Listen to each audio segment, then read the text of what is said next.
noobs, Mr. Frog here. Today, we're going to be taking a look at Tower of Waifus 2, a sequel to the slightly different Tower of Waifus 1. While Tower of Waifus 1 was a match 3 puzzle game, similar to Honey Pop, Tower of Waifus 2 is a sokoban puzzle game similar to the recently popular Helltaker.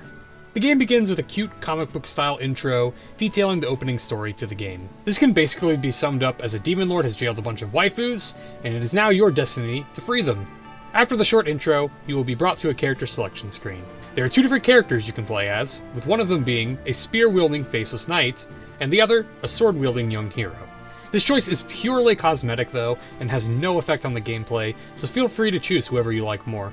Once you've selected a character, you can then decide on which waifu you would like to save first. There are 8 waifus in total, and they can be saved in any order. They are placed in order of difficulty though, so I would recommend starting out with the Royal Dancer first, just to get your bearings in the game. As mentioned earlier, the gameplay in Tower of Waifus 2 is very similar to Helltaker and other sokoban games. Basically, your goal is to reach each level's waifu using the allotted amount of movements.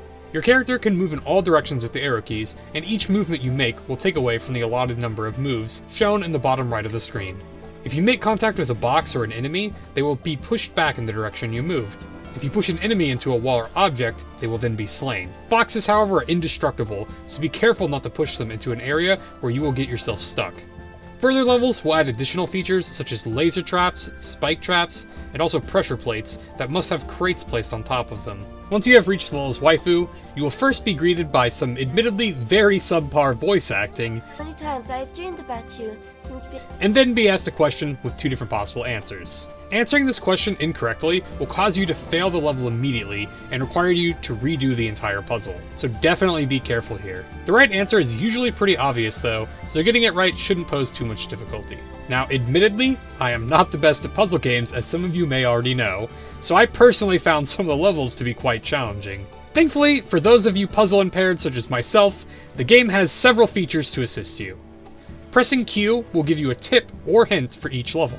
Pressing H will give you the button order to complete the level, and pressing T will just straight up auto-complete the level for those of you who just want to skip straight to the real content of this game, the H content. H scenes are unlocked after saving each girl. They can be viewed at any time by going to the gallery at Waifu selection. You can view each girl's H scenes as a movie, still image, or even an interactive mode. The movie option will show the scene with text and story as it appears in the main game. Choosing still image mode, however, allows you to view each part of the scene as a still image. And then finally, interactive mode allows you to get a little handsy, letting you spank each waifu, and also lick certain areas on the waifu, including everyone's favorite area, the armpit. That basically sums up the majority of what Tower of Waifus 2 has to offer. The game manages to pull off the sokoban genre fairly well with its diverse levels and variety of gameplay features. The puzzles are a pretty good difficulty and can definitely take a little bit of thinking to solve as well. All the girls are designed well and should offer a little something for everyone, and H scenes look great and have tons of options, so you can hone in on the things you would like to see. Overall, Tower of Waifus is a solid H game, and without a doubt earns the Mr. Frog Mountain Dew sip of approval. Once again, thank you to everyone for all the support, and if you'd like to see more H-game content, make sure to subscribe to the channel. Also, make sure to check out the Mr. Frog stream over on Twitch. Later, noobs.